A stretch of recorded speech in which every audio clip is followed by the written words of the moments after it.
বন্ধুরা, আবার একটা নতুন রেসিপি নিয়ে তোমাদের মাঝে চলে এলাম। তো দেখতে পাচ্ছ এখানে তেল গরম হচ্ছে, কড়াইয়ে তেল দিয়ে দেওয়া হয়েছে। আর এখানে দেখো পেঁয়াজ কুচি আছে, আর এখানে দেখো বরবটি, বেগুন, আলু দেওয়া আছে। দেখতে পাচ্ছ তো তেল গরম হয়ে গেছে। তো চলো পেঁয়াজটা দিয়ে দিই।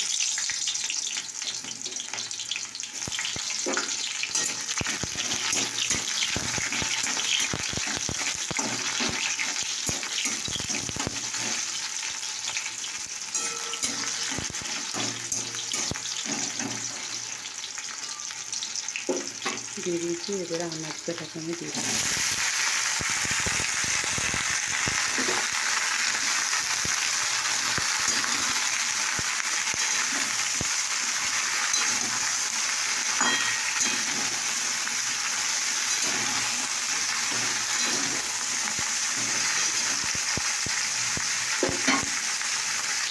তো দেখো ভালোভাবে হয়ে গেছে। এবার আমি এখানে একটু জল দিয়ে দিলাম।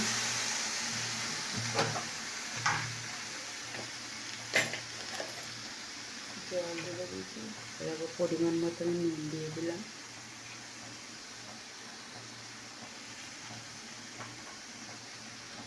হলুদ দিয়ে দিলাম, লঙ্কা গুঁড়ো দিয়ে দিলাম, জিরে গুঁড়ো দিয়ে দিলাম, একটু ধনে গুঁড়ো দিয়ে দিলাম। এটাকে পোস্ট করে মশলাটা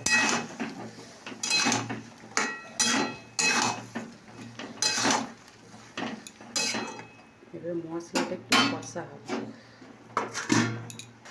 দেখতে পাচ্ছ আমার রান্না কষা হয়ে গেছে। তো এবার আমি জল দিলাম পরিমাণ মতো।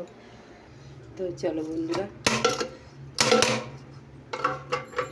এবারে ভাত বাড়ছি।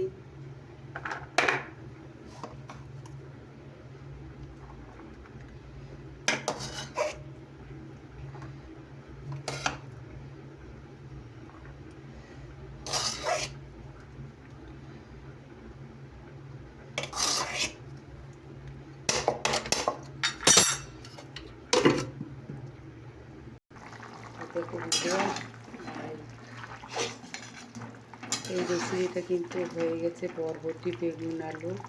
দেখো আলু আমার সেদ্ধ হয়ে গেছে। তো সম্পূর্ণ রেসিপিটা রেডি হয়ে গেল। যে তোমাদের এই রেসিপিটা কেমন লাগলো, এটা চচ্চড়িও করতে পারো, ঝোলঝোলও করতে পারো, যেটা তোমাদের ইচ্ছা হবে। আমি একটু ঝোলঝোল করলাম, কেন ভাত দিয়ে মাখিয়ে খাবো, তো শুকনোটা খাওয়া যাবে না, একটাই তরকারি রেসিপি বানিয়েছি, তো সেই কারণের জন্যে। তো তোমাদের এই রেসিপিটা কেমন লাগলো, যারা দেখোনি তারা আবার প্রথম থেকে দেখে নিও। অবশ্যই তোমরা দেখে দেখে করতে পারবে রেসিপিটা। তা কেমন লাগলো রেসিপিটা অবশ্যই কমেন্ট করে জানিয়ে। তো চলো টাটা, বাই বাই। তা এদিকে আবার এদিকে চা হয়ে গেছে, চা খাবো। এদিকে দেখো এই টিফিনের করে আমি তরকারি নেব। তো তোমাদের কেমন লাগলো অবশ্যই জানিও।